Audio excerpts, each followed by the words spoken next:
All right. So, our first guest shares his story of resilience inspired by different avenues of fashion he embarked when creating his clothing line titled Lomein Collection.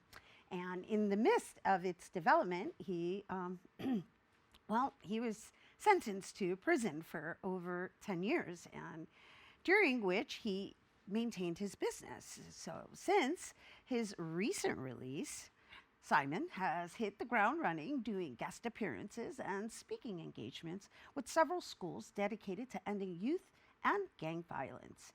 Here now to share more, please welcome educator, entrepreneur, and Lomein collection creator Simon Busano. How you doing? Good morning. Good morning. Yes. Thank you Good for having me. morning. Well, thank you for being here and thank you for, living in your authentic space. Just grateful. Yeah. So, can we start from the beginning? Yes.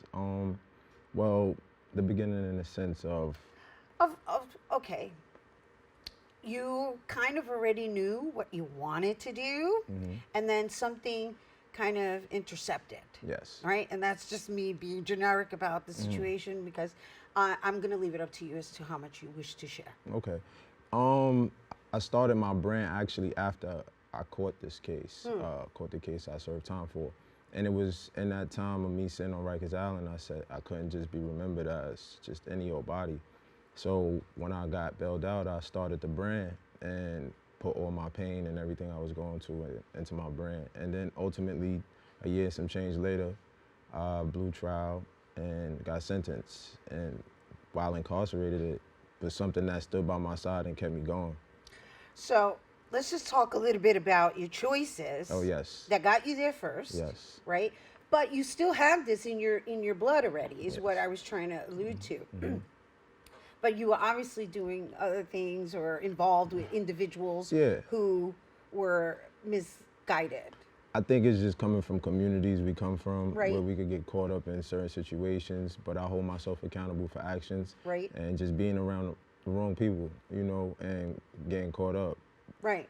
And so now you do a lot of talking Yes. with regards to gang violence, and I identify as an urbanite, so this is not something that's not familiar to me Yes. or to our viewers. And right now we have a rise on a lot of gun violence. It's always existed, but now it seems to be on steroids.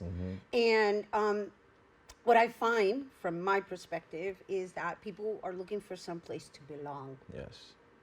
That's very true. So this is what I go into the schools and I'm trying to talk to the kids about, in a sense of incorporating hip hop into the curriculum so they can relate to what's going on, relate to their society, and it's through hip hop, right? We take the words and we just rap them. We don't really listen to them. We don't read them. So printing out the words and having the students look at the words now help them look at the world differently. What do these words mean to you?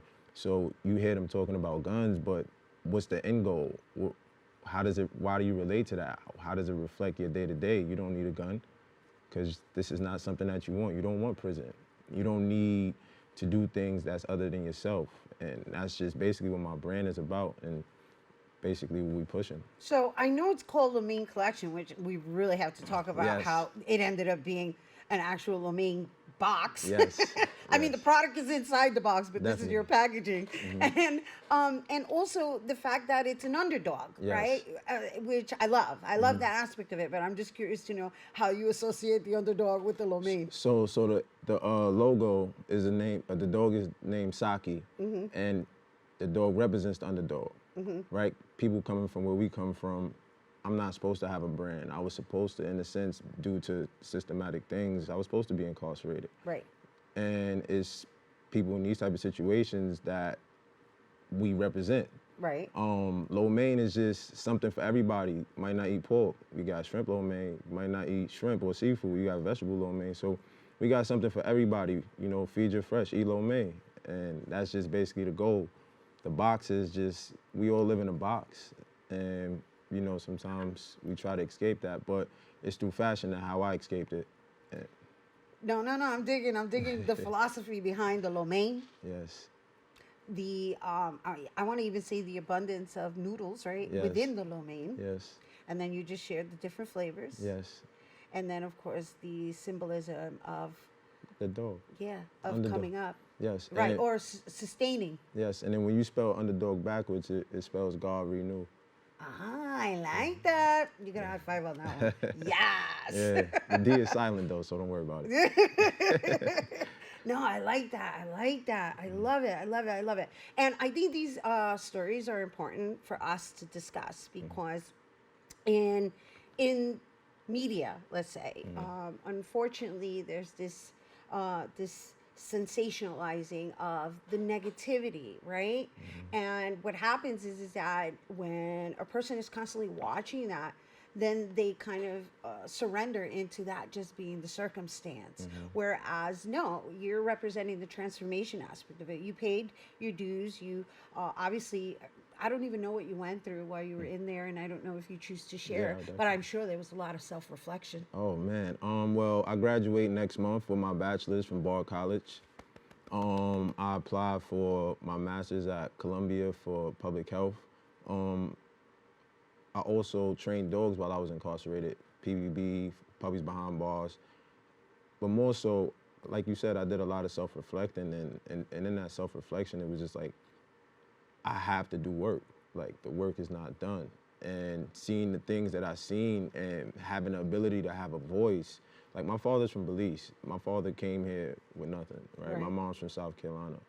They came here with, they here with nothing, and my pops has a business. He showed me, like, listen, you can invest in yourself and you can be whatever you want to be. And I took that mindset while I was incarcerated, regardless of the situation.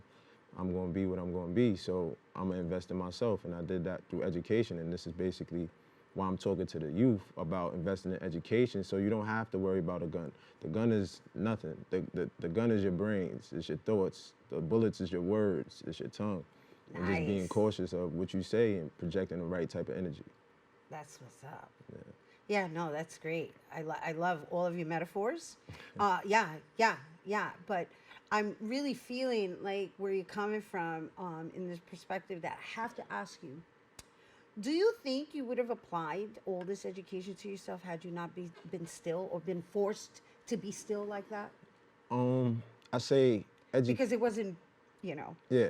No, by choice, no, right? it definitely wasn't by choice. But what I'll say is I went to school prior to my incarceration. Right. But I feel like my informal education with the formal education that I received, because Bard College is a prestige type of school, I feel like my formal education, my informal education in the environments that I grew up is prestige as well. Right. So the merging of both is what you're seeing today. Got it. And it helps with everything. Would I have been, my situation happened for a reason. God put me through that for a reason. I'm here for a reason.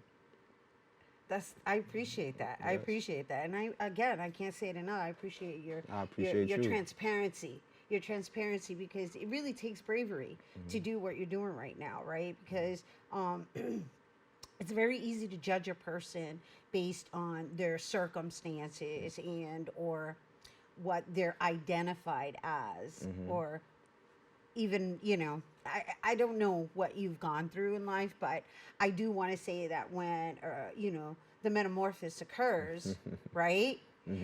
Then it's really something for you to take on living purposefully, right? And so while, yes, you have your brand, you have your business, you're a businessman, you've got your entrepreneurship in action, you're also making it your business to pass it on to the next generation. Definitely. And we here are all about leaving things better than we found them. Definitely. And who better to speak than somebody who is like-minded? When it comes to at least our urban children, they listen to their own. They don't listen to. I mean, I'm not saying that they don't listen. I shouldn't say that like that. I'm saying it's easier to penetrate through their minds when they can relate to who it is that's speaking. And that's what happened with me. For me, dressing the way I dress and listening to the music or doing certain things is because for me it's like I have to relate to the youth because that's the future, right? We want to be a successful nation. We got to invest in the future, right? Like, and that's the future. So I got to be able to relate to them so they can relate to me. We have to have a balance, right? I'm not because I'm older, I'm just this. No, I'm gonna always be a student. I'm a student of life too, so I'm with you. I'm with you. So before we go, I want to talk really quickly about the fact that it is hip hop's 50th birthday, and Yes. hip hop is a culture, right? Yes. It's its own culture, Mm-hmm. and while it has really enhanced a lot of people's lives, it isn't the only way Mm-hmm. to. It's its own, as I can't say it enough. It's its own culture in where. Unfortunately, sometimes there are things that are misunderstood Mm-hmm. within the messaging. Um, and for those who are listening right now, who are up and coming in the next generation, following hip hop and um, learning this version of hip hop, and possibly should be interested in learning the origins of hip Mm-hmm. hop, right? Which I assume is what you're going around the schools teaching. Mm-hmm. What would you say to them? Well, I would say just invest in yourself. Invest in your community in the best manner. If you are invested in hip hop, right? I would just say, understand that something came before, and before hip hop, you had R&B, you had funk, it was other seasonings that made up this culture, and what those seasonings was built on was love, and hip hop came from a lack of love from society, and based off oppression, we had to show one another love, right? The parties, everything. The essence of hip hop was for fun. It was a message being spread, but it was also fun. So I would tell artists, just to get back to the message and having fun, because everything that's going on right now is not too fun when you're going to too many funerals, right? Or not too fun when you go in the visit rooms. It's not too fun. So we just get back to the essence and beginning to build our people back up. I mean, I think we're in the process. It's always going to be that type of music. I think just main society is just a little different. But for the most part, don't worry about main society. Focus on the bigger goal, your people. Yeah, find your tribe. Yes, find your tribe, the good vibe tribe. The good vibe tribe. The good vibe Especially tribe. when you're underdog. Peace. Yes, Woo! thank you. Love it. Thank you. Everyone, Simon Busano, once Thank you. again. Thank you for being here. I appreciate We it. appreciate your words. Thank you. Yeah, once again, Simon Busano, educator, entrepreneur, and Lomein collection creator. If you're interested in more information on Simon, you can check him out on Instagram at underdog_fresh. All right, stay tuned. More open when we return.